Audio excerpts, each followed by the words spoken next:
Assalamualaikum warahmatullahi wabarakatuh. Alhamdulillahirabbil alamin. Wassalatu wassalamu ala sayyidil mursalin wa imamil muttaqin wa ala alihi washabihi wa man da'a bi da'watihi wa tazama bi tariqatihi wa tarassama yatahu wajal aqidah al-islamiyah asasan li fikratihi wa ahkama syar'iyyata miqyasan li a'malihi wa masdaran li akamihi wa ba'd. Qala ta'ala fil kitabil karim, a'udzu billahi minasyaitonir rajim. Laqad kana lakum fi rasulillahi uswatun hasanah liman kana yarjullaha wal yawmal akhir wa dzakarallaha katsiran. Al-ayah. Ikhwani fillah rahimakumullah, ma'asyiral muslimin rahimakumullah. Alhamdulillah, senantiasa kita mengucapkan rasa syukur kita kehadirat Allah Subhanahu wa taala. Alhamdulillah, pada hari ini, pada kesempatan kali ini kita bisa berkumpul kembali dalam keadaan membawa banyak kenikmatan, ya. Nikmat Islam kita, nikmat iman kita, dan juga nikmat sehat. Yang tentu semua kenikmatan ini tidak semua orang mendapatkannya. Oleh karena itu kita wajib, ya, mensyukuri nikmat yang diberikan Allah ini kepada kita. Dan mudah-mudahan kita termasuk orang-orang yang bersyukur. Amin ya Allah ya Rabbal alamin. Dan mudah-mudahan senantiasa sholawat serta salam tetap tercurahkan kepada Nabi kita Nabi Muhammad Sallallahu Alaihi Wasallam, juga kepada keluarga beliau, para sahabat beliau, tabi'in, hingga sampai kepada kita yang kita sangat berharap, ya, mudah-mudahan Allah menentukan kita, menakdirkan kita masuk bagian di dalamnya. Amin ya Allah ya Rabbal alamin. Sebagaimana biasa, sebelum kita memulai pengajian ini, kita bersama-sama mendoakan orang tua kita, mendoakan keluarga kita, guru-guru kita, saudara-saudara kita, ya, tetangga kita, siapapun, ya, kaum muslimin, baik yang masih ada ataupun sudah wafat, ya, mudah-mudahan mereka semua mendapatkan rahmat Allah Subhanahu wa taala. Oleh karena itu, mari kita membacakan Al-Quran bersama-sama. Bibarakah Al-Fatihah. A'udzu billahi minasyaitonir rajim. Bismillahirrahmanirrahim. Alhamdulillahirabbil alamin. Arrahmanir rahim. Maliki yaumiddin. Iyyaka na'budu wa iyyaka nasta'in. Ihdinas siratal mustaqim. Siratal ladzina an'amta 'alaihim ghairil maghdubi 'alaihim waladdallin. Amin ya Allah ya Rabbal alamin. Ikhwan fillah rahimakumullah. Sekarang mungkin masih bulan Rabiul Awal, ya. Jadi belum berganti bulan dalam tahun Hijriah, dan masih banyak saudara-saudara kita yang masih menyelenggarakan Maulid Nabi. Tentu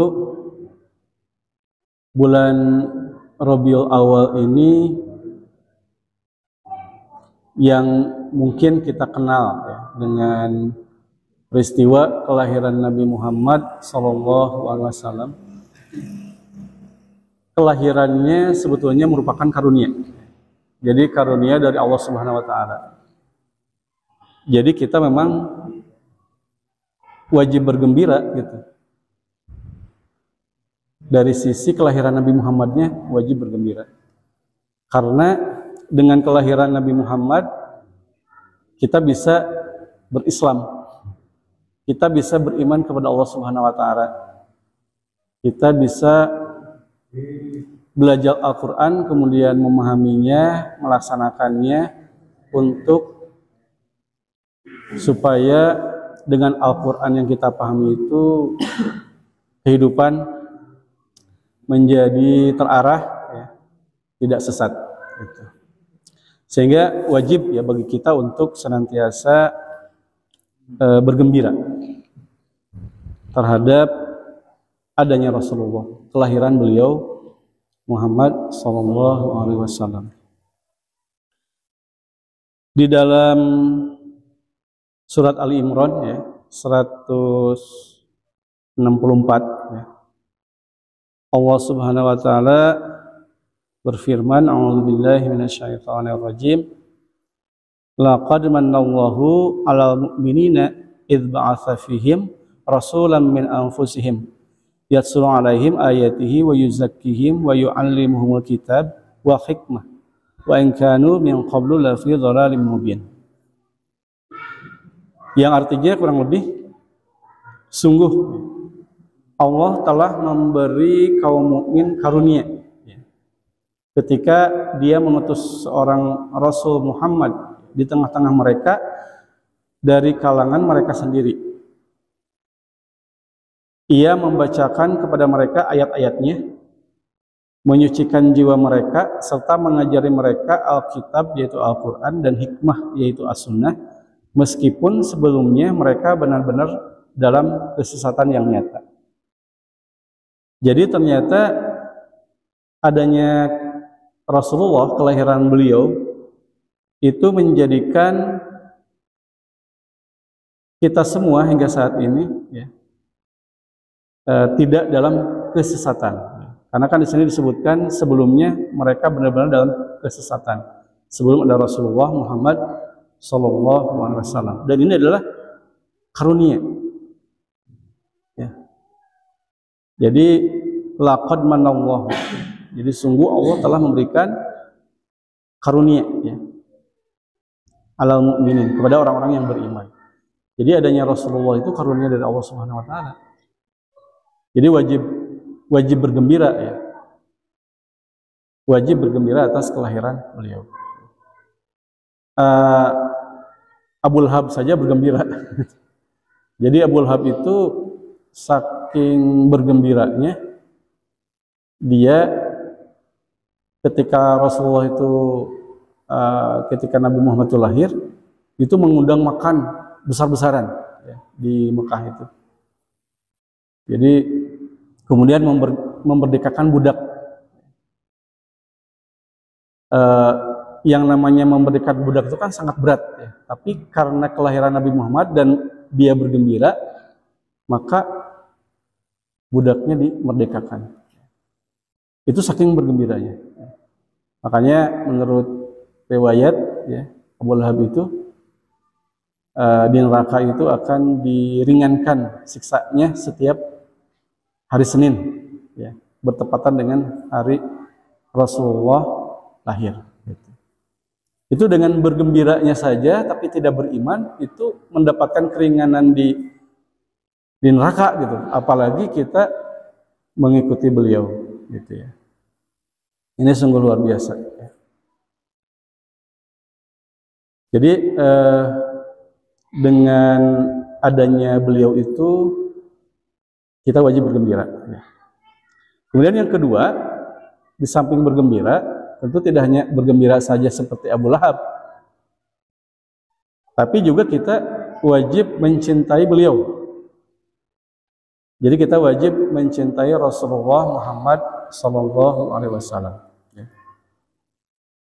Mencintai Nabi itu tidak sama dengan mencintai sebagaimana kita mencintai sesama manusia yang lain. Jadi di dalam hadis ya yang diriwayatkan oleh Bukhari, Rasulullah sendiri menyatakan bahwa la yu'minu ahadukum hatta akuna ahabba ilaihi min walidihi wa walidihi wan nasi ajmain.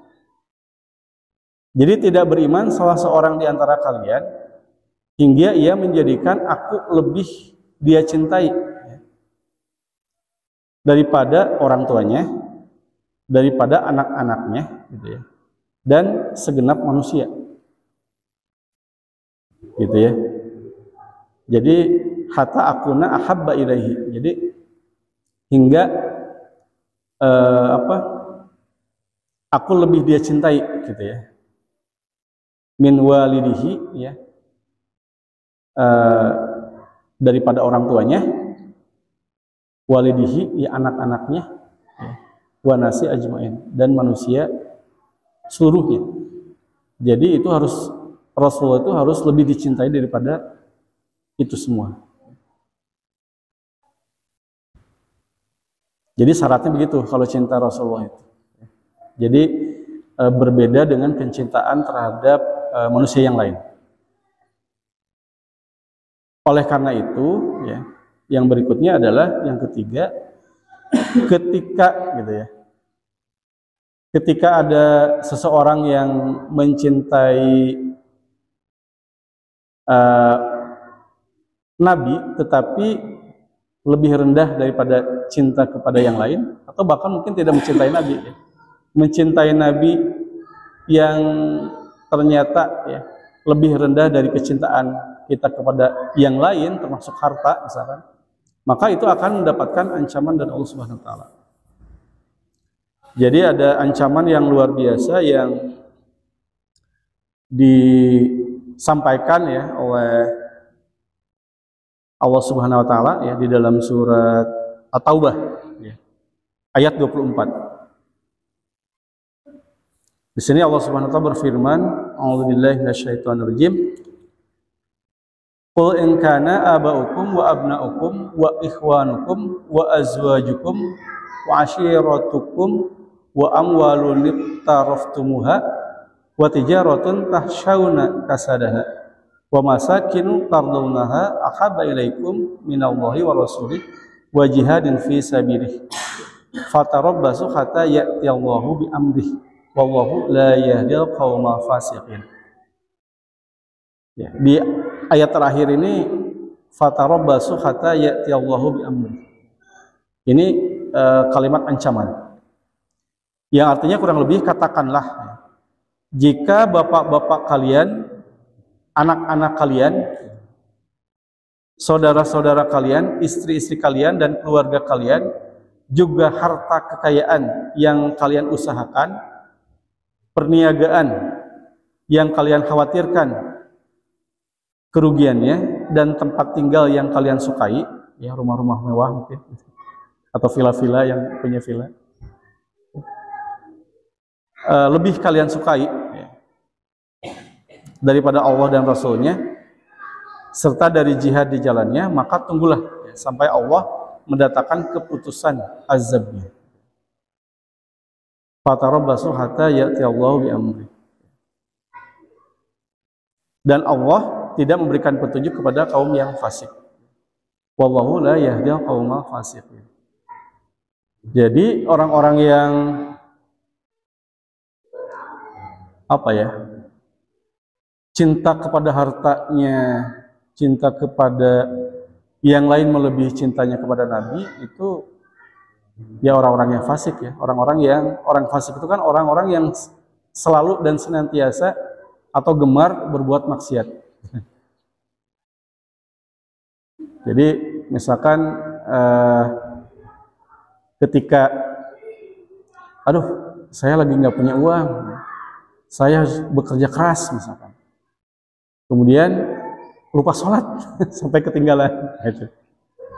Padahal Allah dan Rasulnya menyuruh kita untuk melaksanakan sholat misalkan gitu ya. Nah ini berarti kan harta yang diusahakan itu lebih dicintai, maka dia telah berbuat fasik.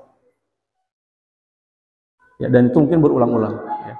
Maka ancaman Allah adalah fatarabbasu hatta ya'tiyallahu bi amri. Tunggu. Ya. Allah akan mendatangkan keputusan, ya, azabnya. Jadi memang seperti apa sih gitu ya mencintai Rasulullah itu. Gitu ya. Jadi tidak hanya sekedar ucapan ya, tapi juga amaliyah kita. Seperti apa ya yang harus dilakukan ya, mengimplementasikan kecintaan kita kepada Rasulullah Muhammad Sallallahu Alaihi Wasallam. Kemudian yang keempat, supaya kita disebut sebagai orang yang memang mencintai Nabi gitu ya, adalah bagaimana kita senantiasa menerima apa yang Rasulullah sampaikan kepada kita dari Allah Subhanahu wa taala tentunya dengan sepenuh hati kita.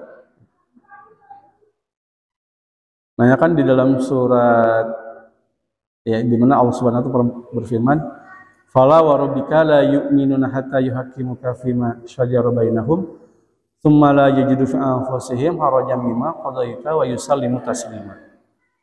Jadi fala wa rabbika la yu'minuna gitu ya. Maka demi Tuhanmu, pada hakikatnya mereka tidak beriman. Hatta yuhaqqimuka, sampai engkau Muhammad dijadikan sebagai pemutus perkara. Ya. Hatta yuhaqqimuka fima syajara bainahum, ya. Di dalam persoalan mereka gitu. Wa yusallimu taslima, dan mereka menerima dengan sepenuh hati. Jadi memang kalau kita ragu-ragu dalam menerima Islam gitu ya, ragu-ragu Islam itu jadi solusi apa enggak gitu ya, itu tidak beriman menurut Al-Quran gitu. Kadang-kadang kita ragu, kira-kira hukum Al-Quran itu bisa menjadi solusi permasalahan umat enggak gitu, masalah pidananya, masalah perdatanya misalkan ya, masalah ekonominya, masalah politiknya, masalah pendidikannya, masalah sosial hubungan laki-laki perempuan, ya. Masalah apapun, ragu misalkan saat ini, emang Islam bisa gitu mengatur itu? Jadi sudah ada keraguan dalam diri kita, ya.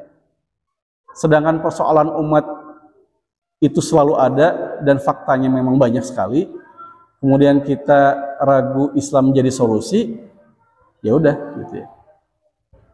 Tidak, pada hakikatnya tidak disebut beriman ya seseorang yang seperti itu. Ya. Jadi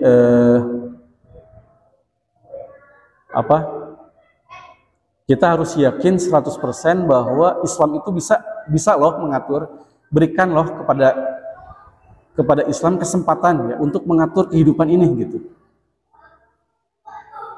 Ya.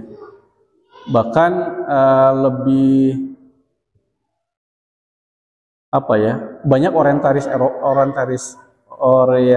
ya Eropa dan juga Amerika yang mereka secara objektif menilai bahwa Islam itu sudah bisa dan mampu mensejahterakan dan mengatur urusan masyarakat selama 13 abad, 1300 tahun gitu.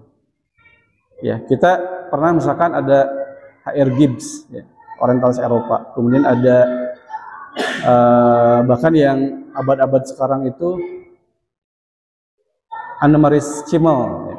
Dia seorang profesor salah satu di universitas di Jerman itu, dan dia diangkat menjadi guru besar ya, profesor di Harvard University di Amerika dalam bidang Islamic Studies ya. Dia hafal Al-Quran dan banyak ratusan hadis. Dan dia ketika ada Islamofobia di Jerman dan beberapa negara Eropa, dia membela gitu. Padahal dia non-muslim.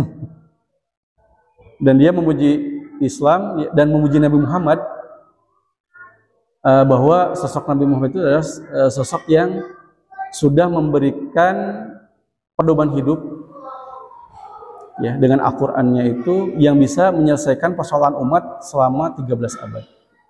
Banyak lagi orientalis Eropa ya, yang non-muslim yang mengakui itu. Masa kita sebagai kaum muslimin tidak yakin ya, bahwa Islam itu akan mampu untuk mengatur, menyelesaikan persoalan hidup masyarakat ya. Seperti misalkan kasus perzinahan, kasus pencurian, kasus pembunuhan. Islam juga punya aturan itu, tapi ragu. Ini kan keraguan inilah yang membuat bahkan di sini ancaman Allah luar biasa ya. Fatarabbasu hatta ya'ti Allah bi amri. Jadi kalau apa kita merasa ragu, bimbang, ya, akhirnya tidak melaksanakan apa yang Allah turunkan kepada kita, ya di satu sisi azab akan menunggu kita, di satu sisi ya tidak disebut beriman gitu. Ya, ini menurut Allah dan Rasulnya. Ya. Demikian, gitu ya. Jadi memang ini harus kita pahami. Ya. Rasulullah bersabda, anta ma'a man ahbabta. Ya. Jadi kalau kita mencintai Rasulullah, pasti kita akan bersama Rasulullah nanti di surga. Ya. Karena Rasulullah mengatakan bahwa engkau akan bersama dengan orang yang engkau cintai. Ya, ini hadis riwayat Bukhari. Jadi kalau kita cinta berbuat maksiat, ya maka kita akan bersama orang-orang yang berbuat maksiat. Kalau kita mencintai orang-orang yang soleh, berkumpul dengan orang-orang yang soleh, maka kita akan bersama orang-orang yang soleh. Itu. Kebetulan tadi saya ini luar biasa, nasihat yang sangat luar biasa. Saya ikut dengan pasien wali, ya, ada alumni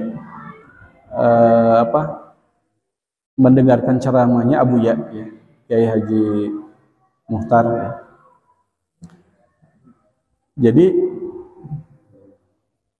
ya mengajari kita bagaimana kita mencintai Nabi itu luar biasa. Ya.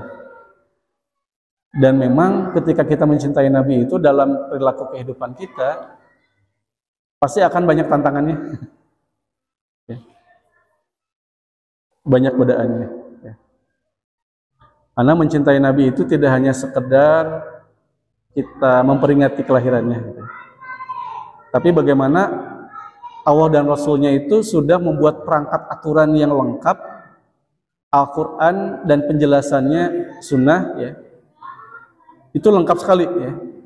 Dan kita alhamdulillah banyak para mujtahid, ya, baik itu mujtahid mutlak, ya, mujtahid mazhab, ada mujtahid masalah yang sudah merangkum sedemikian rupa dengan ijtihad mereka bagaimana mengatur, menyelesaikan persoalan hidup manusia. Kitab-kitabnya kita sudah banyak kan, kitab hadis, ya, Al-Quran, tafsirnya, ya, ijtihad para ulama mazhab, ya, itu sudah sedemikian banyak, ya, kitab-kitab yang kita pelajari, ya, terutama yang di pesantren seperti Ustaz Ahmad, ya, di pesantren, ya, pasti itu kitab-kitab banyak, itu mau dikemanakan gitu. Apakah hanya dipelajari di pesantren saja misalkan, atau dikaji di pengajian ini, atau memang akan menjadi kitab yang nanti menjadi kebijakan politik praktis gitu. Tidak hanya dipelajari saja. Itu yang kita inginkan begitu, ya. Jadi sekarang kan banyak, ya, kitab-kitab para ulama yang berjilid-jilid, beratus-ratus jilid, ya, kitab, ya, bahkan beribu-ribu. Itu jangan sampai mubazir. Jadi sungguh luar biasa, ya. Hasanah kita Islam gitu, ya, itu luar biasa. Ini kalau kita ingat, ya, peristiwa dulu Baghdad, ya, Baghdad itu kan termasuk salah satu pusat peradaban Islam, ya, di Timur Tengah, ya. Kemudian kan ditaklukkan oleh orang-orang kafir, ya, sampai ketika zaman Khilafah Abbasiyah itu kan banyak kaum muslimin, ya, para ulama lahir di sana. Tidak hanya ulama yang sifatnya kontribusinya terhadap agama, juga terhadap ilmu pengetahuan, ya. Di sana memang mereka semua ya para ulama Islam yang lahir pada saat itu mengarang kitabnya gitu ya. Sampai ketika orang kafir ya menguasai ya pernah diserang ya. Itu sampai perpustakaan-perpustakaan Islam kan kalau nggak salah di sana itu ada Universitas Islam pertama ya. Bahkan di dunia yang berdiri ya bahkan seorang paus itu pernah belajar di Islam ya. Saya lupa nama pausnya ya. Seorang paus Katolik belajar di Islam ya, dan mereka setelah belajar di Islam ya, kemudian banyak kitab-kitab atau buku-buku yang ditulis oleh ilmuwan Islam itu diterjemahkan dalam bahasa-bahasa Eropa. Setelah diterjemahkan, kemudian kitab atau buku-buku karangan ulama kita itu dihancurkan ya, sampai kalau nggak salah laut itu menjadi hitam karena tinta dari ribuan bahkan jutaan buku ya, untuk dijadikan jembatan gitu, oleh orang-orang kafir dalam menyerang kaum muslimin. Itu saking hebatnya ya kaum muslimin. Jadi buku-bukunya saja itu berjuta-juta dijadikan jembatan dan itu sudah diterjemahkan dalam bahasa-bahasa Eropa oleh mereka. Gitu. Dan itu diakui ya, sebagai sebuah kemajuan peradaban Islam. Luar biasa. Ya. Ini banyak sebenarnya film-filmnya yang terkait dengan peradaban Islam. Ya. Yang tentu kita merindukan itu. Ya. Demi merindukan bagaimana syariat Allah itu diterapkan, gitu ya. Kemudian yang kelima, ketika kita mencintai Nabi, kemudian kita harus menerima apa yang Rasulullah sampaikan kepada kita dengan sepenuh hati kita, supaya kita termasuk orang-orang yang beriman, gitu ya. Maka yang kelima, haram ya untuk menyakiti Nabi Muhammad SAW. Jadi haram kita menyakiti Nabi. Di dalam surat At-Taubah ayat 61 ya, Allah Subhanahu wa taala berfirman, "A'udzubillahi minasyaitonir rajim. Walladzina yu'duna Rasulullahi lahum adzabun alim." Orang-orang yang menyakiti Rasulullah, ya'dzuna Rasulullah ya, lahum adzabun alim. Maka bagi mereka azab yang pedih. Jadi kita jangan sampai menyakiti Rasulullah gitu, membuat marah. Ya, sekarang kan banyak ya penghinaan terhadap Nabi Muhammad SAW itu banyak sekali. Dulu di Denmark, kemudian di Swedia, di Norwegia, kemudian di Belanda, ya, di Perancis, di Inggris, ya. Di Indonesia juga banyak penghinaan terhadap Nabi Muhammad SAW. Rasul kita yang membawa Islam. Jadi kalau ada orang yang cuek saja terhadap penghinaan terhadap Nabi Muhammad, berarti kita sebetulnya cuek terhadap penghinaan orang yang pada hakikatnya ketika menghina Nabi itu sebenarnya menghina Islam. Ya. Jadi Nabi Muhammad kan membawa Islam. Ketika Nabi Muhammad dilecehkan, berarti sebenarnya mereka sedang melecehkan Islam. Ya. Misalkan di mana tuh, di Prancis atau di Denmark ada film fitnah yang berapa menit gitu durasinya, menghina Nabi Muhammad. Kemudian juga ada koran ya, Jylland Posten ya, di Denmark. Itu bukti kebencian mereka terhadap Islam, dan ya kita harus bereaksi. Ya minimal kita bereaksi ya. Karena kalau menghapuskan penghinaan itu memang kita tidak punya kekuatan. Soalnya dulu zaman Khilafah Abbasiyah ya, kemudian Umayyah ya, pernah itu terjadi penghinaan terhadap Nabi Muhammad ya, melalui pentas drama di Prancis atau di Inggris itu ya. Karena kita punya kekuatan, maka itu dibubarkan oleh pemerintahan Islam dan mengancam kalau misalkan terjadi lagi drama penghinaan Nabi Muhammad, maka akan kami serang Eropa. Luar biasa.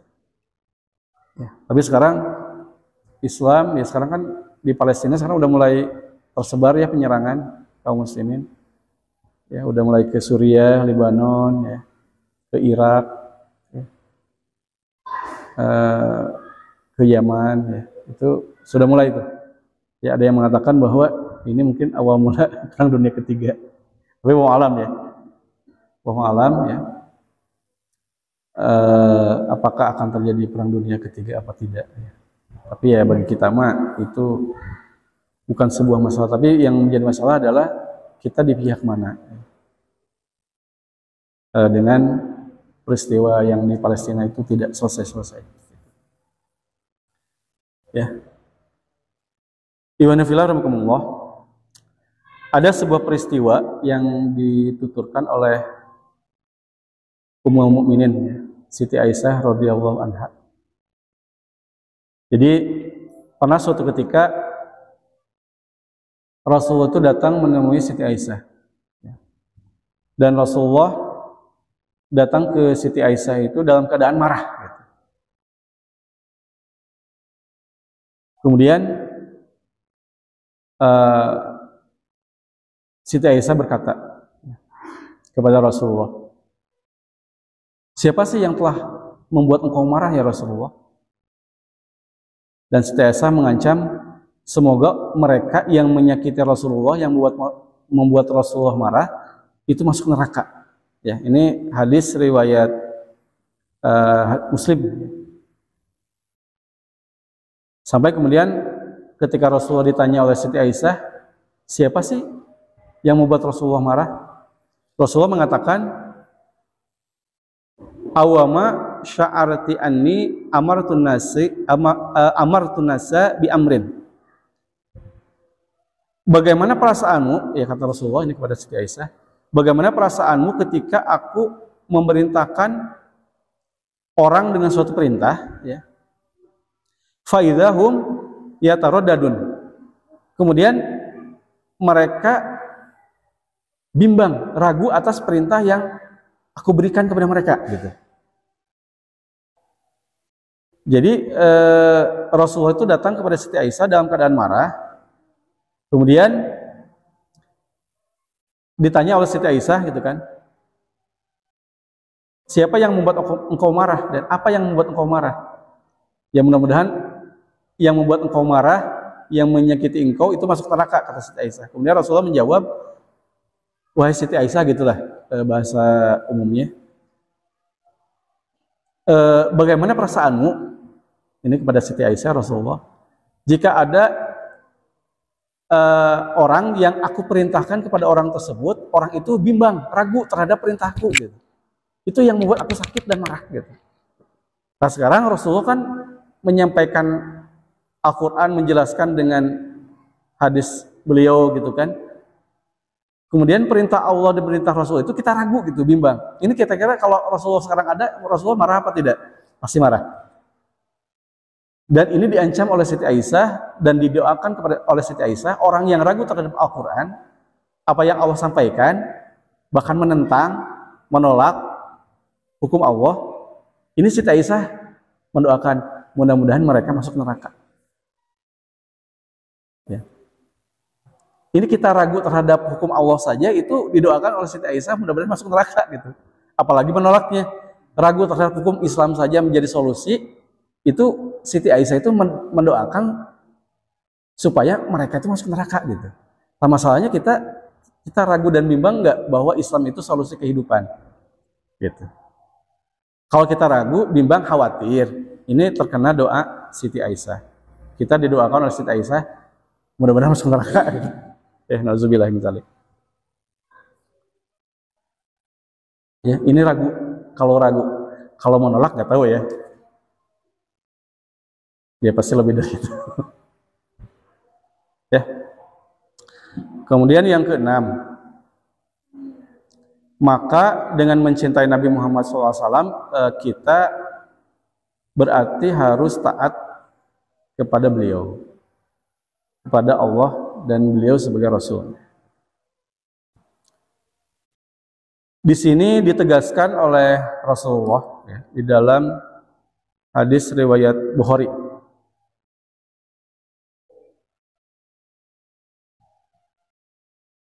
Rasulullah menyatakan begini, kullu ummati yadkhulunal jannah illa man aba. Jadi Rasulullah mengatakan setiap umatku akan masuk surga. Jadi pengikut Rasulullah itu pasti akan masuk surga. Illa man aba, kecuali yang enggak mau. Kecuali yang enggak mau. Qalu ya Rasulullah, wa man ya'ba? Para sahabat bertanya, ya Rasulullah, siapa sih orang yang enggak mau masuk surga itu? Yang enggan mau masuk surga? Qala man ata'ani dakhalal jannah wa man asani faqad aba. Rasulullah menyatakan siapa yang taat kepadaku, man ata'ani, siapa yang taat kepadaku dakhalal jannah, maka dia akan masuk surga. Wa man asani faqad aba. Barang siapa yang membangkang terhadapku, maka itulah orang-orang yang enggak mau masuk surga.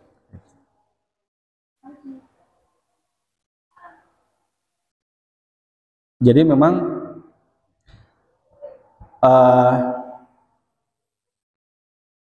orang yang tidak taat kepada Allah dan Rasulnya itu berarti orang yang enggak mau masuk surga. Orang yang taat kepada beliau, ya, itu akan masuk surga. Ya mudah-mudahan kita termasuk orang-orang yang taat. Ya. Walaupun kita juga jangan GR bahwa kita sudah taat, belum tentu juga ya, wallahu alam ya. Cuma kita berharap kepada Allah Subhanahu Wa Taala, kita sering berdoa ya dalam sholat kita, ya mudah-mudahan kita termasuk orang yang taat. Ya wallahu alam ya, penilaian Allah Subhanahu Wa Taala terhadap kita termasuk orang yang taat apa tidak? Ya. Jadi akhlak kita ya, ucapan kita, perbuatan kita baik itu untuk Allah Subhanahu Wa Taala, bukan untuk siapapun. Dan hidup ini ya, ini kalau kita membaca lagi ya di dalam Al-Qur'an itu ada sebuah ayat ya, di mana waktu di akhirat itu 1 tahun di dunia itu sama dengan 50.000 tahun di akhirat. Beberapa waktu yang lalu saya pernah menyampaikan bahwa taruhlah hidup kita itu seperti Rasulullah ya. Maksudnya usia Rasulullah itu kan sekitar 60 tahun gitu ya, 63 tahun. Taruhlah 60 tahun. Nah, 60 tahun itu misalkan kita hidup ini GR-GRan kita 60 tahun ya, bisa jadi kurang, bisa jadi lebih. Kalau kurang wallahu alam ya. Kalau misalkan pas ya 60 tahun.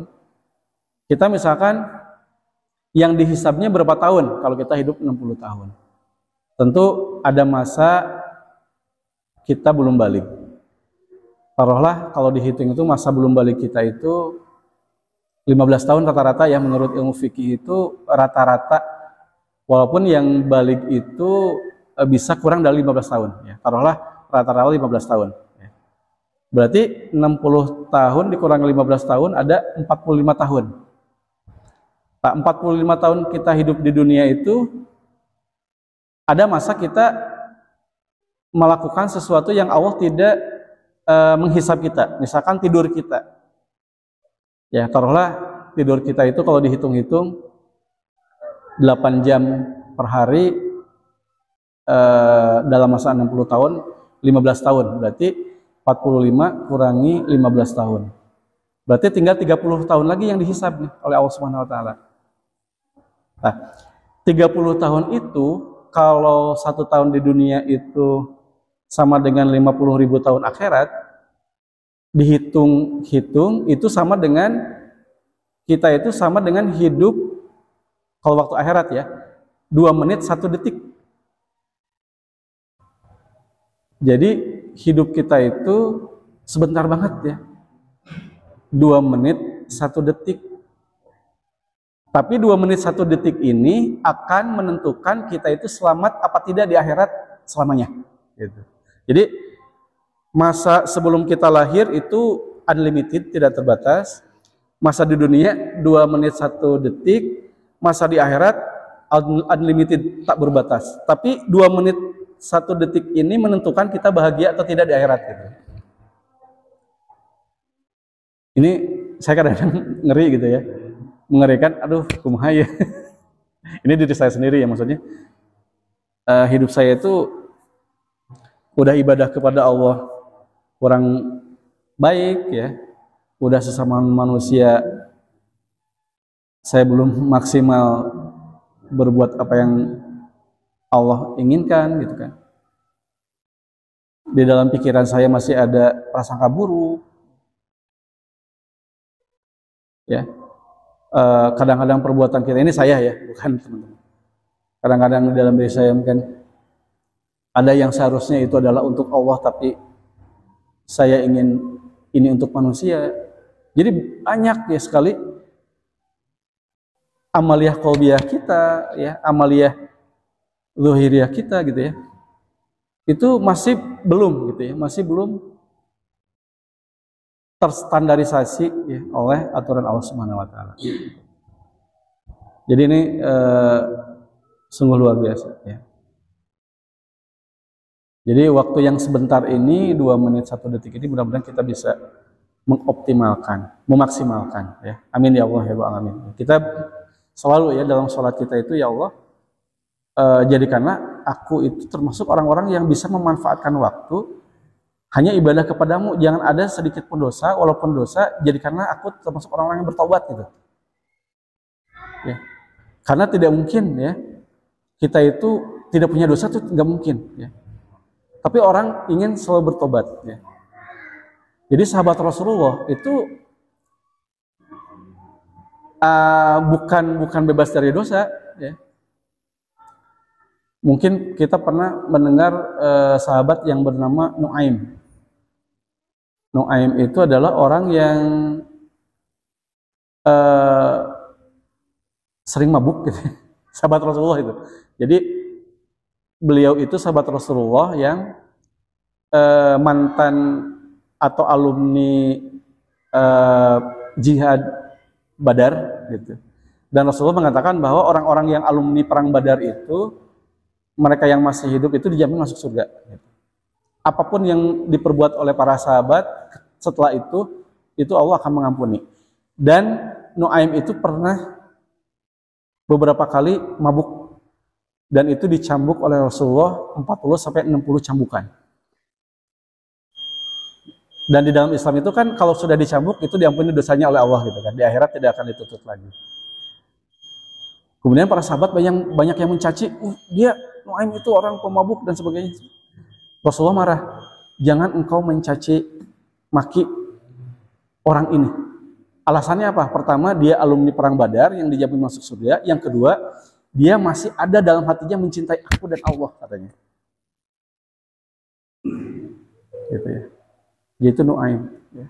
Apalagi kita ya, dan mudah-mudahan Allah juga senantiasa mengampuni kita dan memasukkan kita ke dalam surganya. Amin ya Allah Rabbal alamin. Tuhanifillah rahimakumullah.